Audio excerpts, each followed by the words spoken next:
it's interesting, Senator, because I think these are quite obvious, disastrous. I mean, 1.9 trillion when 9% goes to the actual pandemic, when the economy's turning around. When you see what's happening at the border, 13,000 unaccompanied minors, all-time record in May, and not a good record. But yet 6 out of 10 in a Harris poll give President Biden positive approval ratings, which I'm stunned by. But let's focus on illegal immigration. What are they going to do? I mean, what is happening now at the border, let alone the wall that stopped, the message that's being sent?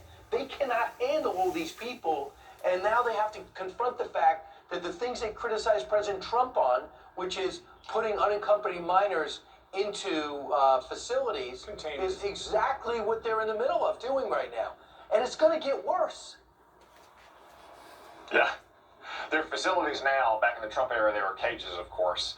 This crisis at our border is entirely a crisis of Joe Biden's making. You cannot run a campaign saying that you're going to give amnesty to illegal aliens, that you're going to reinstitute catch and release, that you're going to provide free health care to illegal aliens and not expect a massive surge at our border. Look, we already have thousands of people showing on our border in February after Texas just had one of the worst winter storms in memory. What do they think it's going to be like in 60 days when it's springtime in Mexico and in South Texas?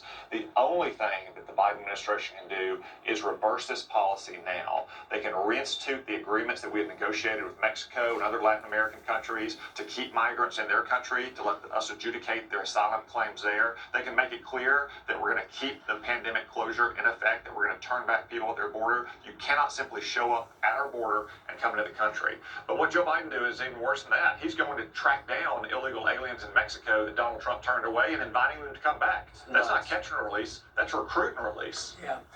One of the things that's going on up on Capitol Hill, as you well know, is it sounds like the Senate Democrats are going to get rid of, they've been working on a plan B, because the parliamentarian told them, nope, under our rules, because we have rules in your chamber, you cannot go ahead and try to jam through that $15 minimum wage business. So instead they came up with a plan B, which would say that if you're a big company, we're going to put a 5% tax on you if you don't pay people. Here is the president speaking about the package of stimulus on Saturday at the White House.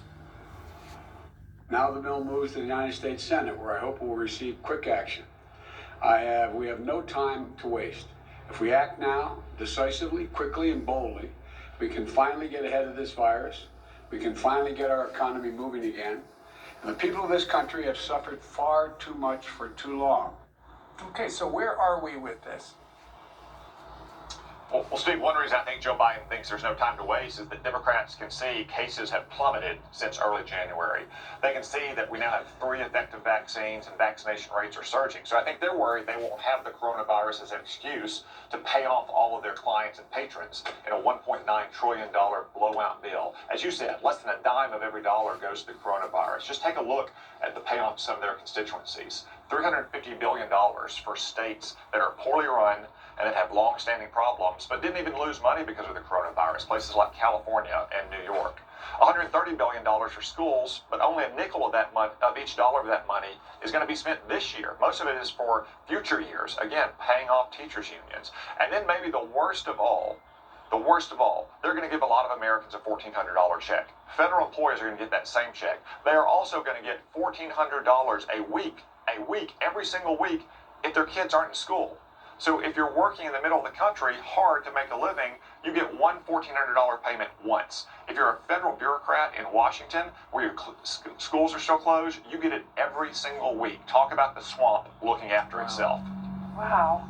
Also, if you look closely, more things that are in the bill that we haven't mentioned this morning: health care subsidies to illegal immigrants, $350 billion in state, local, and tribal government relief, $1.5 billion to Amtrak. And keep this in mind, Amtrak has not even spent the $1 billion from the last package. $140 million for a tunnel near Nancy Pelosi's district. Harvard and other higher education institutes receive hundreds of millions of dollars. Senator, Americans work so hard. This is our money. Yeah, it really is outrageous, actually. I'd forgotten about that the subsidy for illegal aliens to get health care. Again, what message does that send to all those migrants who want to come to our country that Democrats are going to pass another bill that's going to give more health care subsidies to illegal aliens? Or places like Harvard and Princeton and Stanford are getting full deductibility for contributions to them. We passed measures like that last year designed to help local food pantries or other places that were designed to help people alleviate the poverty that had been created by the coronavirus, not for some of the richest institutions in America to pad their bottom line.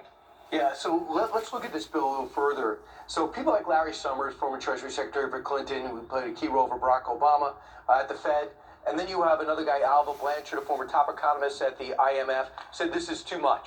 But on the other hand, you got the current Fed chairman, Jerome Powell, waving off concerns about an over-talked economy producing long-feared inflation. Don't worry about it. Is this because Janet Yellen was his old boss and good buddy? Is this person seeing something we're not?